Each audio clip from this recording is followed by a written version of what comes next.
और एक तरफ उत्तराखंड अधीनस्थ सेवा चयन आयोग की स्नातक स्तरीय परीक्षा को निरस्त करने और पेपर लीक की सीबीआई मांग पर अड़े बेरोजगार संघ का धरना प्रदर्शन छठे दिन भी जारी रहा, तो वहीं दूसरी तरफ पेपर लीक कांड में जिम्मेदार अधिकारियों और कर्मचारियों पर भी प्रशासन लगातार कार्रवाई कर रहा है।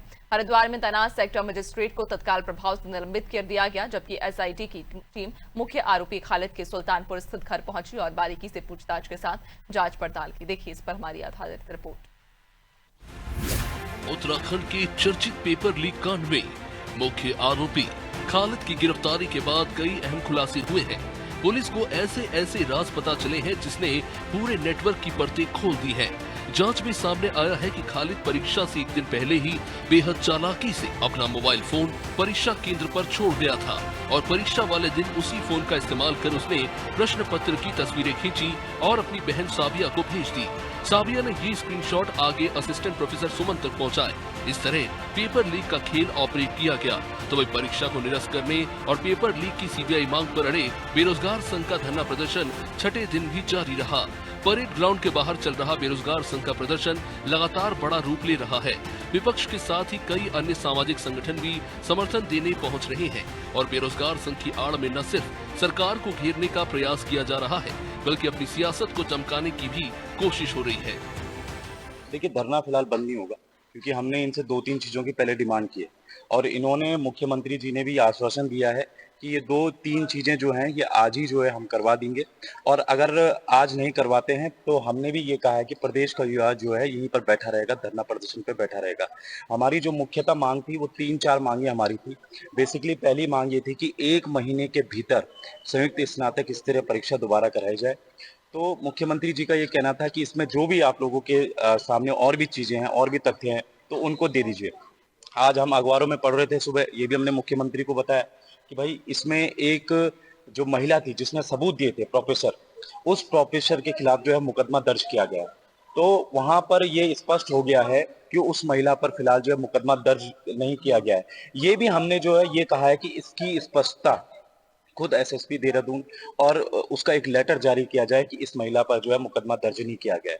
तीसरी हमारी मांग ये थी कि जो एक तरह से जो परीक्षाएं हो रही हैं, एक तरह सिपाही की जो नियमावली है वो सिपाही की नियमावली को चेंज किया जाए, तो उस पर भी उन्होंने एक तरह से विचार उस पर करने की बात कही है। इसके अलावा हमारी मांग थी कि जो आयोग के अध्यक्ष हैं, जीएस मौर्तुले जी हैं, ये फिर पूरा जो आयोग है, जो आयोग के अधिकारी हैं, उनकी भी जांच होनी चाहिए इस पूरे मैटर को लेकर। कांग्रेस प्रदेश अध्यक्ष करण माहरा ने पेपर लीक मामले की सीबीआई जांच कराने की मांग की। उन्होंने कहा कि पेपर लीक मामले में भाजपा के नकल विरोधी कानून की पोल खुल गई है। अब मुख्यमंत्री नकल जिहाद की बात कर रहे हैं। वोट चोरी और पेपर चोरी, ये दोनों काम बीजेपी बखूबी कर रही है। पहले हाकम सिंह SSC भर्ती घोटाले में 13 महीने की जेल काटे और उनके साथ पटवारी पेपर लीक में मंगलौर बीजेपी के मंडल अध्यक्ष पकड़े गए थे। इस बार की चोरी में 13 महीने जेल रहे हाकम सिंह के साथ धर्मेंद्र चौहान, जो प्रिंसिपल हैं बहादुरगढ़ जट में एक आदर्श बाल सदन इंटर कॉलेज के, उनका नाम सामने आया है। प्राइवेट स्कूल में क्यों सेंटर बनाया गया, धर्मेंद्र चौहान को सेंट्रल एडमिनिस्ट्रेटर क्यों बनाया गया, ये यक्ष प्रश्न है। मुख्यमंत्री अब इसको जिहाद का नाम दे रहे हैं, उनको शर्म आनी चाहिए। उत्तराखंड के नौजवान नवयुवतियों को जिहादी बता रहे हैं और वो अपनी नाकामी को छिपाने की कोशिश कर रहे हैं। खालिद और साबिया की गिरफ्तारी के बाद पुलिस का शिकंजा अब आयोग से जुड़े कुछ और संदिग्ध लोगों पर कसता जा रहा है।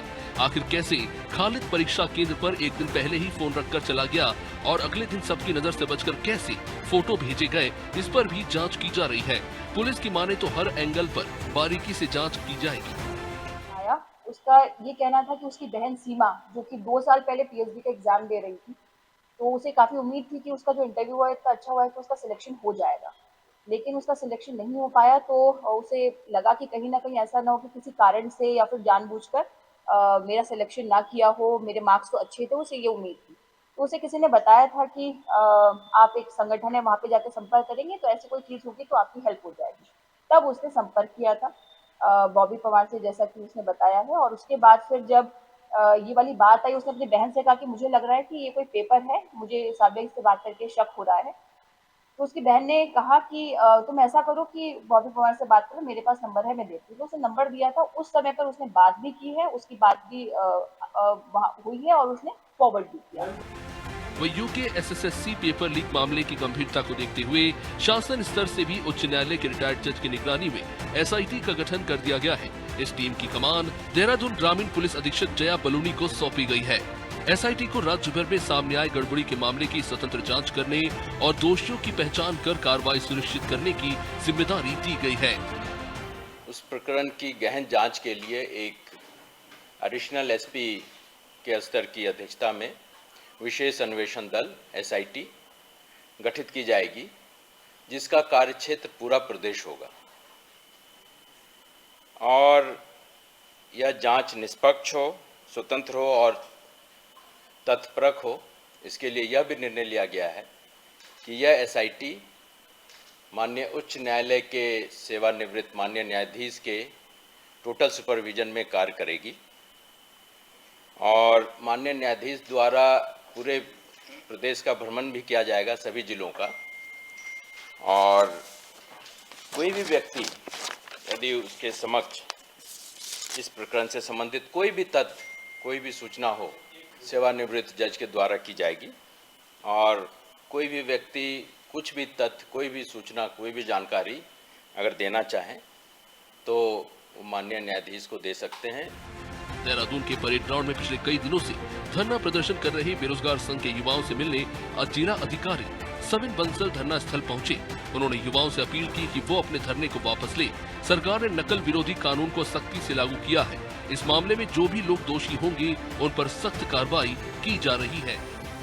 थर्डली, हमने यहाँ पर जो अभी प्रोटेस्ट हमारे छात्र छात्राएं कर रहे हैं, उनको यही समझाने का प्रयास किया है कि जो उनकी तरफ से इनपुट था, हमारी जांच एजेंसियों की तरफ से जो भी प्रिलिमिनरी इन्वेस्टिगेशन की गई थी, उसमें ऑलरेडी जो ड्यू एक्शन था लॉ का, वो लिया जा चुका है।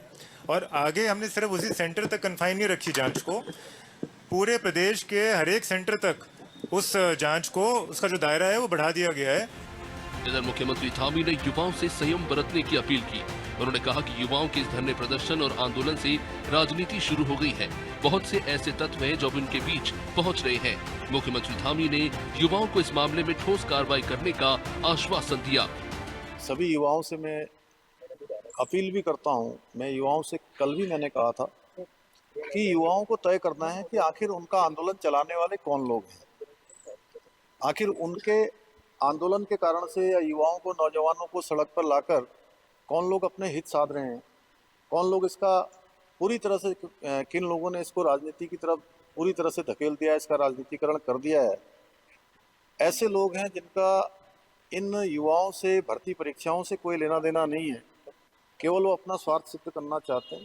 लेकिन हमारी प्रतिबद्धता है, जैसे हमने 25,000 नियुक्तियाँ पारदर्शिता के आधार पर करी हैं, बिना किसी भ्रष्टाचार के किए हैं, हम आगे भी इस क्रम को आगे बढ़ाएंगे। हमारा संकल्प है, जो कैलेंडर है वो कैलेंडर जारी होगा। और जो वर्तमान प्रकरण आया था उसमें हमने युवाओं की तरफ से ही बात आई थी कि इस एक स्थान पर ये शिकायत आई है, इसकी जांच होनी चाहिए, निष्पक्षता से ये बात छात्रों के बीच में आनी चाहिए। तो हमने हाईकोर्ट के जज से जो है इसकी जांच के लिए उनके सुपरविजन में जांच कराने का सरकार ने निर्णय ले लिया है।